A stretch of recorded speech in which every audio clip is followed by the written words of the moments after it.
nacionales. En este viernes 13 de agosto, año 2021, buenos días a todo el equipo del Sol de la Mañana, la audiencia de Sol, la teleaudiencia de Telefuturo Canal 23 y las personas que siguen nuestros contenidos a través de las redes sociales. Buenos días a todos y a todas. Entonces, señores, bueno, en el día de hoy nosotros hemos anotado los siguientes temas. La triste, la inesperada partida del doctor Cifredo Frías, el presidente del Colegio Médico Veterinario. Hablaremos de él un poco. Vamos a presentar algunos cuadros que exponen por sí solo, de manera muy elocuente, cuál es la situación de las sedes. Yo no sé qué pasó en su sector anoche, en el mío se durmió porque las plantas de los edificios, pues todas amanecieron trabajando por horas. Entonces, vamos a hablar también del escenario de los aspirantes presidenciales del PLD. Vamos a hablar de esos temas. Quiero felicitar al ingeniero del INE, el ministro de Obras Públicas, que ayer presentó sus memorias. El ingeniero del INE es un hombre muy decente que está tratando de hacer su trabajo en el Ministerio de Obras Públicas. Entonces, él dice que en su primer año de gestión, el Ministerio de Obras Públicas y Comunicaciones ha destinado más de 77 mil millones para levantar un total de 434 obras en todo el país. Durante un evento realizado en el Teatro Nacional y que contó con la asistencia del presidente Luis Abinader, el ministro del INE, Ascensión, presentó sus memorias del primer año, en el que destacó las obras de la intervención de la autopista Duarte, las circunvalaciones de Baní, Asua, San Francisco de Macorís, Moca, Los Alcarrizos y Santiago. En el Gran Santo Domingo, el Ministerio de Obras Públicas amplía las avenidas de San Isidro, Ecológica, Hípica, el distribuidor de tránsito de Andrés Boca Chica, y en proyecto hay un nuevo puente sobre el río Sama con una inversión de 72 millones de pesos. Ascensión detalló que para la región sur el plan de modernización vial comprende la reparación de la autopista 6 de noviembre y detalla todas las obras que tiene por delante. Esto fue ayer en la presentación de sus memorias. Hay algo, ingeniero del INE, que me llamó la atención. Quiero ser muy cuidadoso al plantearlo, porque ahora aquí hay unas cuestiones, que hay unos pruritos, y entonces todo lo que tiene que ver con una dama, todo lo que tiene que ver con juventud, es una cosa sagrada. Y yo no quiero parecer un viejo, un conservador recalcitrante que objeta los espacios que se abren a la juventud. No, en modo alguno, ingeniero, en modo alguno. Pero veía una fotografía debe ser una distinguida arquitecto, de la joven arquitecto que ahora está en la dirección de los planos, la que dirige el departamento que se encarga de aprobación de los planos en obras públicas. Y veo una joven muy bonita, muy joven, y así como es bonita y joven, yo no dudo que también esté muy bien capacitada. Debe ser de esos jóvenes que tienen 1 o 2 maestrías. Eso yo no lo dudo. Yo no lo dudo. Lo que sí quiero llamar la atención es que hay en algunos departamentos y desde la época de el jefe, desde la época de la dictadura, hay algunos departamentos en obras públicas que han tenido una característica y esa característica ha funcionado. Hay un aspecto que tiene que ver con la parte estructural, que es una parte donde se requiere, además del conocimiento, además de la capacidad, hay un detalle que también es importante, que es el de la experiencia, que es el de las canas en lo que tiene que ver con la cuestión esta del estructuralismo. Entonces, eso no puede desdeñarse. Estados Unidos vivió experiencias muy traumáticas cuando empezó su proceso de construcciones de presas. Y entonces hubo obras que después de construida vinieron fenómenos naturales y esas obras crearon grandes catástrofes. Grandes catástrofes. Y esa experiencia y esas situaciones le llevó a tomar una serie de medidas para evitar la catástrofe futura. Entonces, para usted construir, por ejemplo, una presa en Estados Unidos, tiene que haber construido presa. Es decir, no es que solo que su compañía tenga la capacidad de hacerlo, es que usted obligatoriamente tiene que haber construido presa. Para eso, si usted ha tenido que pasar por esta experiencia, y bueno, vamos a ver cuáles fueron los resultados de la experiencia que usted atravesó. Entonces, hay áreas en lo que la experiencia es fundamental, que no podemos en todas partes estar desdeñando la experiencia. No, que fulano está viejo, no, la experiencia no la podemos estar desdeñando. ¿Cuál es la característica de ese departamento? ¿Cuál ha sido históricamente? Y yo he conocido a varios ministros. El de que eso está a cargo de personas que cuando tienen que llamar, que cuando tienen que mandar, no mandar al diablo, ¿no? Pero no le cogen línea a ministro ni a nadie frente a lo que es la calidad de su trabajo. ¿Por qué? Porque por lo general, ustedes saben quiénes están colocados en esos departamentos, tradicionalmente. ¿Quiénes están colocados en esos departamentos? Los propios profesores de los ministros. O gente que ha acumulado una experiencia, etcétera. Entonces, por eso, es verdad que tenemos que, mira, ayer era el Día de la Juventud. Abrir espacio a la juventud, etcétera, pero bueno, señores, hay espacio donde la experiencia es clave y no cualquier experiencia.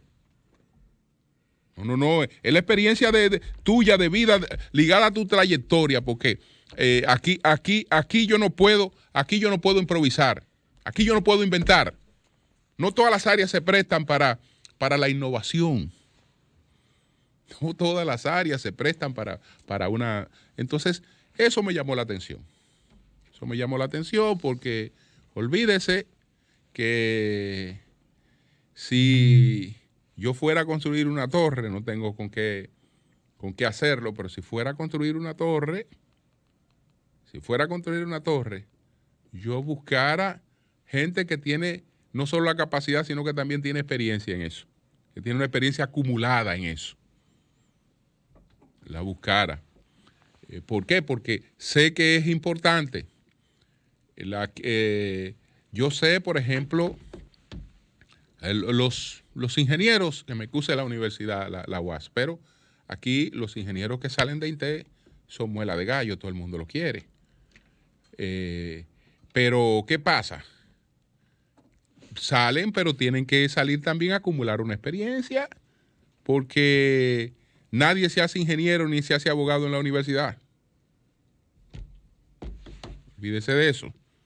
Entonces, eso fue lo único que me llamó la atención. Eso fue, pero ojalá que yo esté equivocado.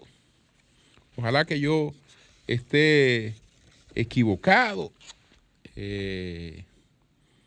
Thomas Kuhn, que es que habla de la inconmensurabilidad de las revoluciones científicas, en una obra que José cita mucho, que es la estructura de las revoluciones científicas. Lo que él define como una revolución científica no es otra cosa que aquellos cambios que pautan, aquellas transformaciones que pautan cambios importantes en los compromisos profesionales. Es decir, cuando la forma de hacer algo es variada por otra metodología, por otras formas de hacer esas cosas con iguales o mejores resultados, entonces profesionalmente se pasa a hacer de esa manera distinta. Ahí se ha operado en lo que más o menos en lo que plantea Kuhn, un cambio científico, una revolución científica. En ciertas áreas es importante gente que haya vivido varias revoluciones, que haya vivido las experiencias nuevas, las experiencias anteriores y que tenga un cúmulo de experiencia. Eso pienso yo. Pero estamos ante un librito totalmente distinto. Por otra parte, señores, miren, quiero desear la pronta recuperación de Joseph Cáceres, que sufrió un accidente de tránsito, fue recluido de emergencia en la clínica Cruz Jiminián. Ayer algunos amigos que le visitaron dijeron que él está estable y un poquito más adelante indagaremos por su salud en la clínica donde está, que es la clínica del doctor Jiminián. Pero esperamos que Joseph Cáceres pueda superar ese percance. Entonces hablemos de el doctor Cifredo Frías. Qué triste fue enterarnos de que el doctor había fallecido, un gran colaborador del Sol de la Mañana, un oyente fijo y que siempre compartía sus opiniones con nosotros. Cuando escuchaba cosas con las que no estaba de acuerdo, nos hacía llegar sus comentarios. Cuando escuchaba cosas con las que estaba de acuerdo, nos hacía llegar sus comentarios, siempre de manera muy respetuosa. El doctor estuvo muy activo en términos mediáticos después de la aparición de la peste porcina africana, y él había planteado algunas críticas al manejo de la peste porcina africana. Previamente, antes incluso de la aparición de la peste porcina africana, el doctor Cifredo Frías, como también lo hizo el presidente de AMPA, habían denunciado justamente lo que yo me refiero, la cancelación de muchos técnicos experimentados. Gente que, como en el caso del Departamento de Planos de Obras Públicas, ha estado ahí toda la vida. No importa qué partido y qué gestión esté ahí, sino que gente que se ha pasado la vida ahí. Entonces, ¿qué pasa? Que ellos denunciaron previamente esto. Después él criticó el hecho de que se esté enfrentando una pandemia como esta y no se hayan tomado en cuenta los médicos veterinarios. Y siempre, pero fíjense que él expresaba todas estas críticas siempre con mucho cuidado, porque él no era un activista que tuviera propósitos contrarios a los de la administración, sino que básicamente era un hombre que quería aportar, un hombre que quería aportar. Entonces, he hecho varios comentarios sobre el tema del calentamiento global, sobre las emisiones que se producen con la crianza de animales, con la crianza de pollos o de gallina, con la crianza de cerdo, con la crianza de res. Y a propósito del comentario más reciente, el miércoles el doctor Frías me envió un artículo. Después de hacerme llegar su ponderación sobre ese comentario, me envió un artículo que tenía pendiente, que lo había dejado precisamente para comentarlo este viernes, sobre, digamos, una metodología para para la ganadería que no causa los daños que actualmente estamos recibiendo. Él se refiere al silvopastoreo y me envió un artículo sobre el silvopastoreo. ¿Qué es lo que pasa con la ganadería en estos momentos a nivel mundial? En estos momentos el mundo tiene 1.400 millones de cabezas de ganado. 1.400 millones de cabezas de ganado.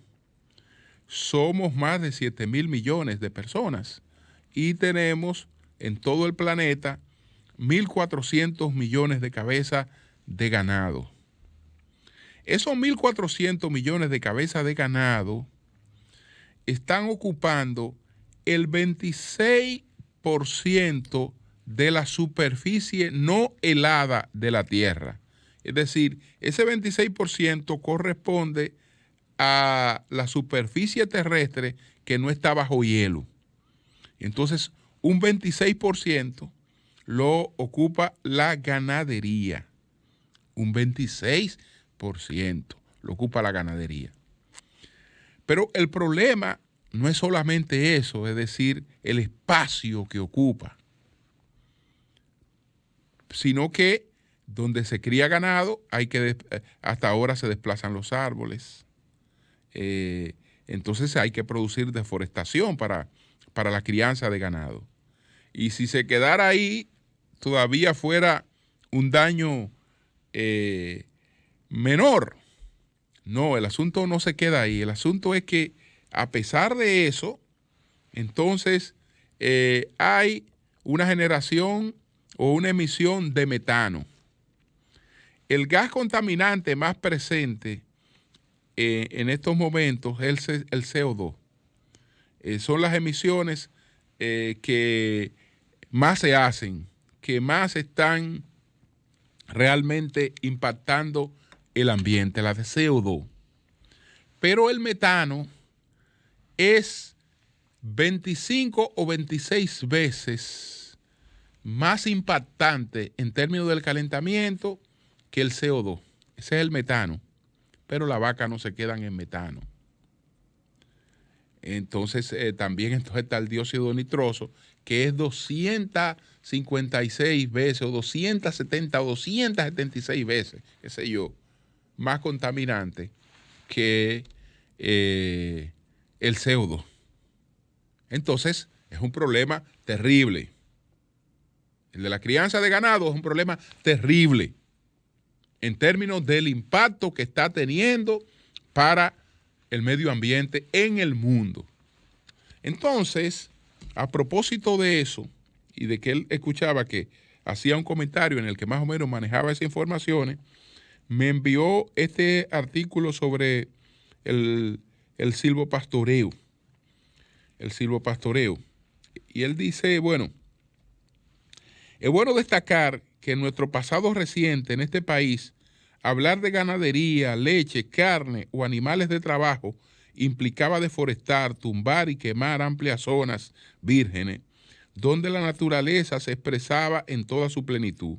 Hoy día, algunos técnicos y productores han puesto de moda este sustantivo agropecuario que en gran medida tiene y posee magia para la maltrecha economía de nuestros productores lecheros, ganaderos y medio ambiente. Todos sabemos que el modelo tradicional de producción de leche está cayendo en desuso, no solo por insostenible, dependiente y carísimo, sino además por lo vulnerable a la salud de la madre tierra y por tanto a la vida y al trabajo. Se acusa a nuestras áreas ganaderas de aportar entre un 15 y un 20% del metano y otros gases de efecto invernadero que elevan la temperatura planetaria. Desde luego, son cifras internacionales y no estudiadas de fondo en nuestro sistema insular, por lo demás pobre, con ninguna inversión en fondos destinados a investigación de este fenómeno. De todas maneras, estamos compelidos a mejorar esta situación para estar en armonía con los beneficios medioambientales y económicos que esto genera. Además, cumplir compromisos internacionales de los que somos firmantes y compromisarios. ¿Qué es el silvopastoreo?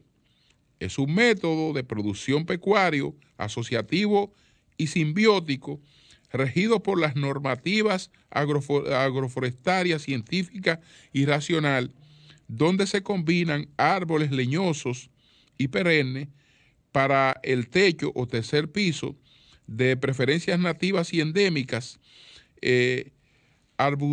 arbustivos, segundo piso y gramínea mejorada o naturales para el tercer piso. De lo que estamos hablando es de una metodología de crianza en la que se busca una convivencia del ganado con los árboles, distinto a lo que se está haciendo de manera tradicional hasta este momento.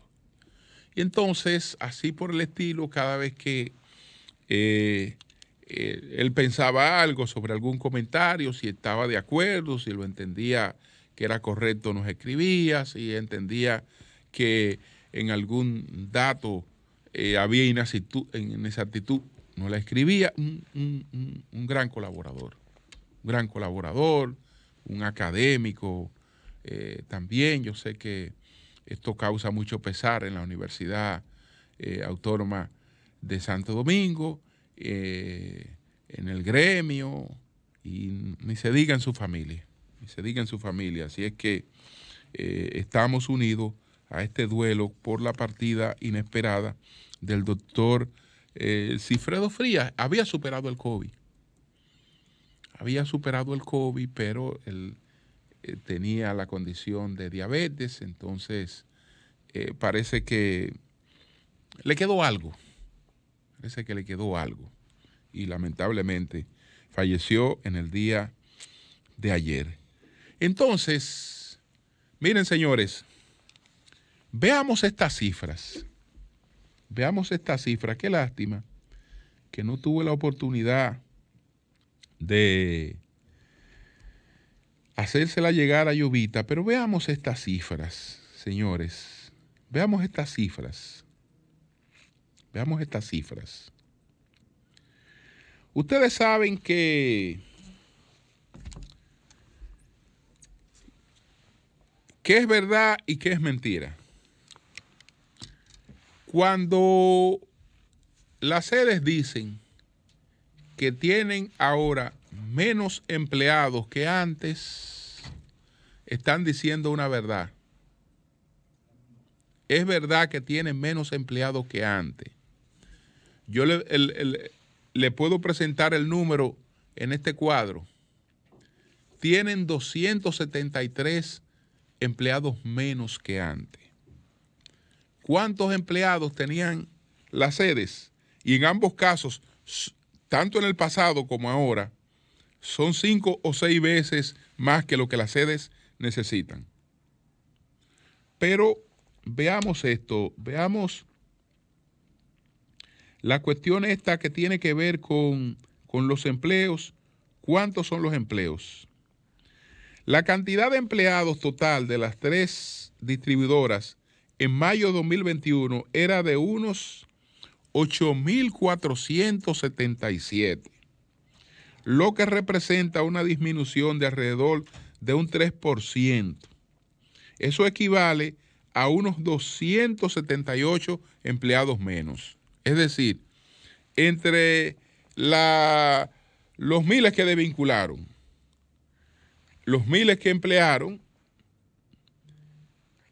hay una disminución en la cantidad de empleados que hay en las 3 sedes. Eso es verdad. Hay 278 empleados menos. 278 empleados menos. Pero hay una pequeña paradoja. Con 278 empleados menos, las EDES pagan $3 millones más en salario. ¿Ustedes escucharon bien? Tienen 278 empleados menos. Que eso, miren, una reducción administrativa, que lo fuera. 278 empleados menos. Pero con 278 empleados menos, el crecimiento en la nómina es de $3 millones. Calcule cuántos son $3 millones.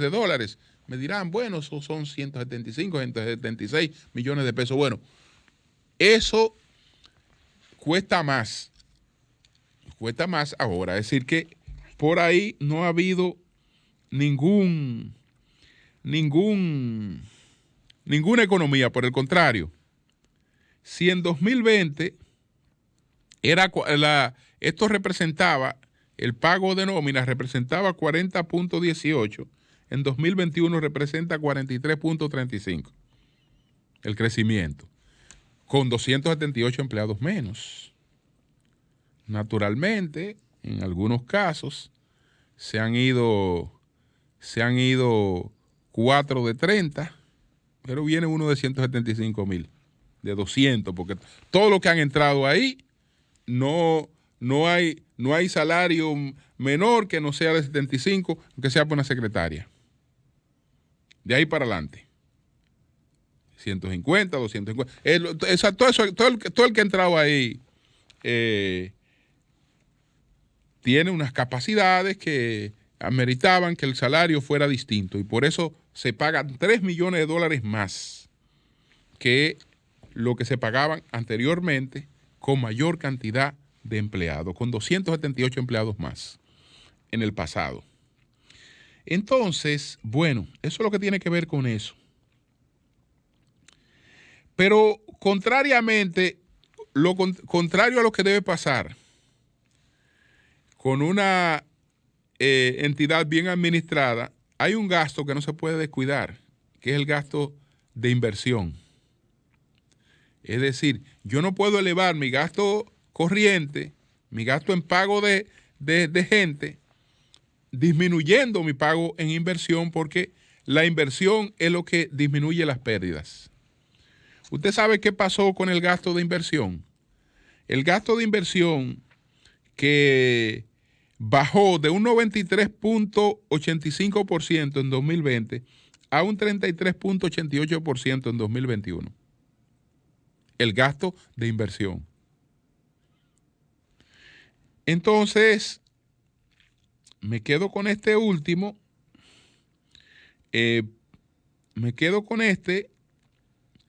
Y aquí resumimos.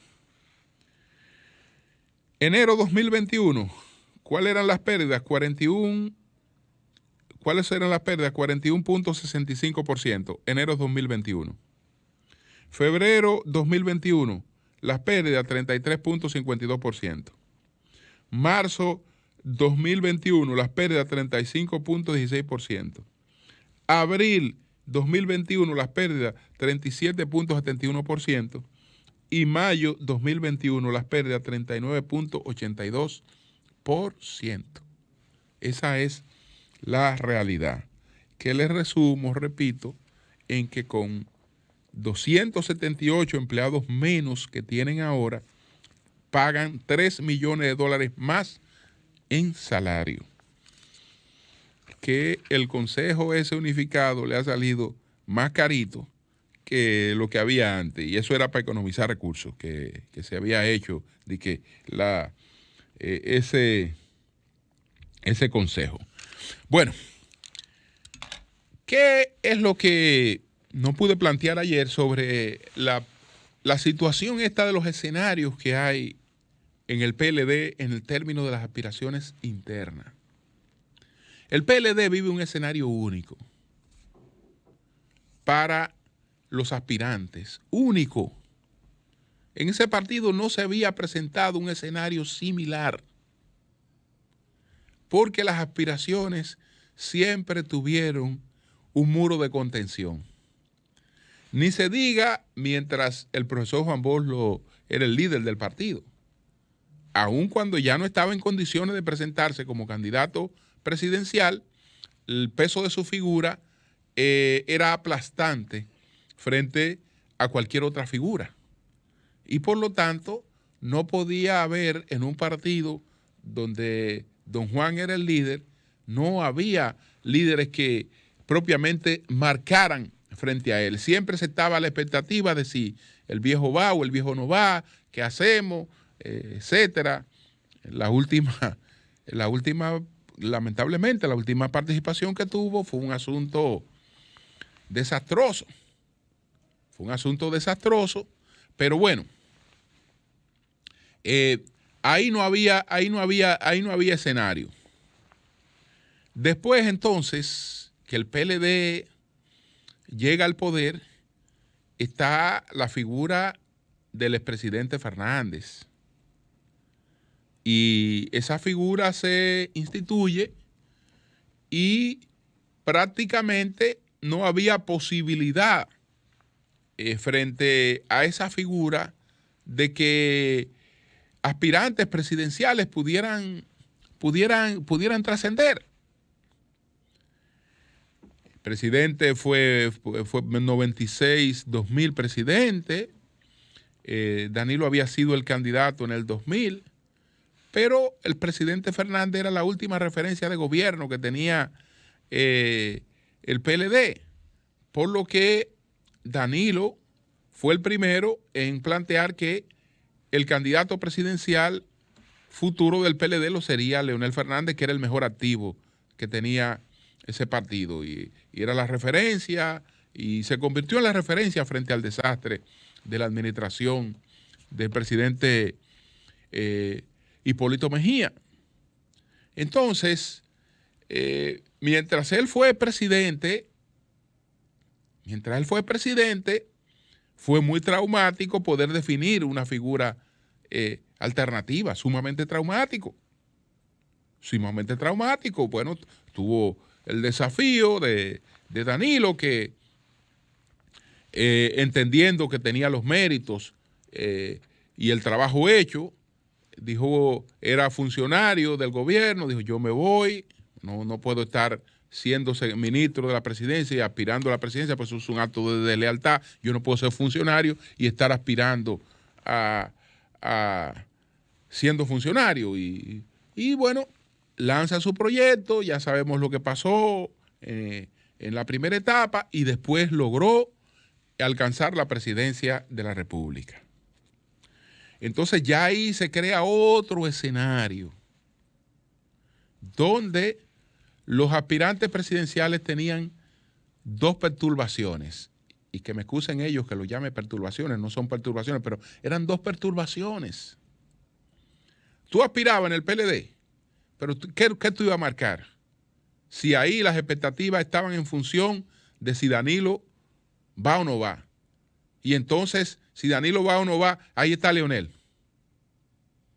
Entonces, imagínense en qué limitado era el escenario para aspirar en esas condiciones, porque que había muros de contención. Nadie podía desarrollar ampliamente. Nadie podía desarrollar ampliamente. Por eso es que el escenario actual es un escenario único, donde no está la perturbación de ningún liderazgo fuerte, reteniendo las simpatías que se puedan ir instalando en cada uno de los candidatos. Entonces, esa es una situación distinta, que es la que ha permitido que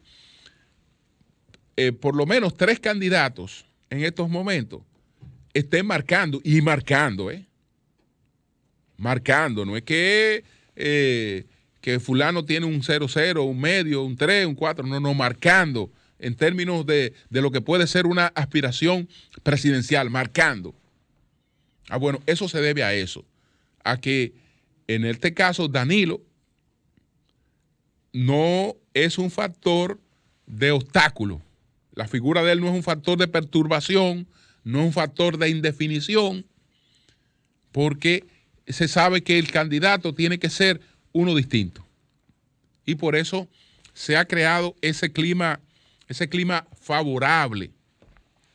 Pero el clima también es favorable por razones externas. Por razones externas, porque en el PRM hay un candidato definido.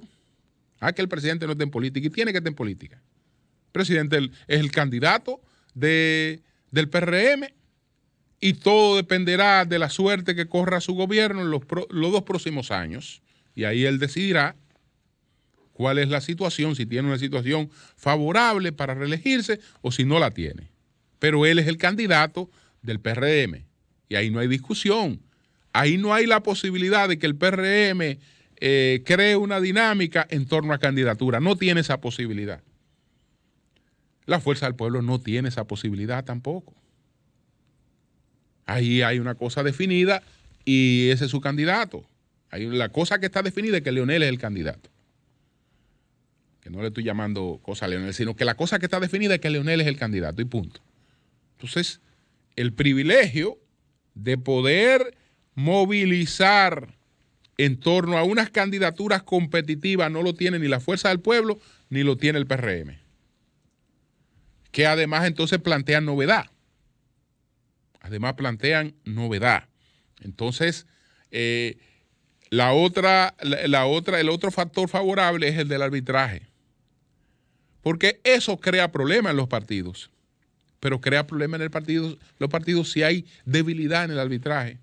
Resulta que el PLD ahora tiene una competencia interna abierta, pero tiene un arbitraje fuerte, tiene un arbitraje confiable, que evita que eso pueda tener un final que fuera lamentable. Y entonces el cuarto elemento de la mata, es que hay un partido cuyo deterioro no llegó a ser el que se esperaba. Y aparentemente lo que están diciendo ya de manera consistente los estudios es que esa etapa de declive y de deterioro quedó atrás. Entonces, ese es el clima favorable a propósito de esta visita que hizo ayer Margarita Cedeño, que la mencionábamos ayer. Ayer visitó a Gonzalo. Tengan seguro que fue a decirle a Gonzalo que ella va para la calle con todo lo hierro.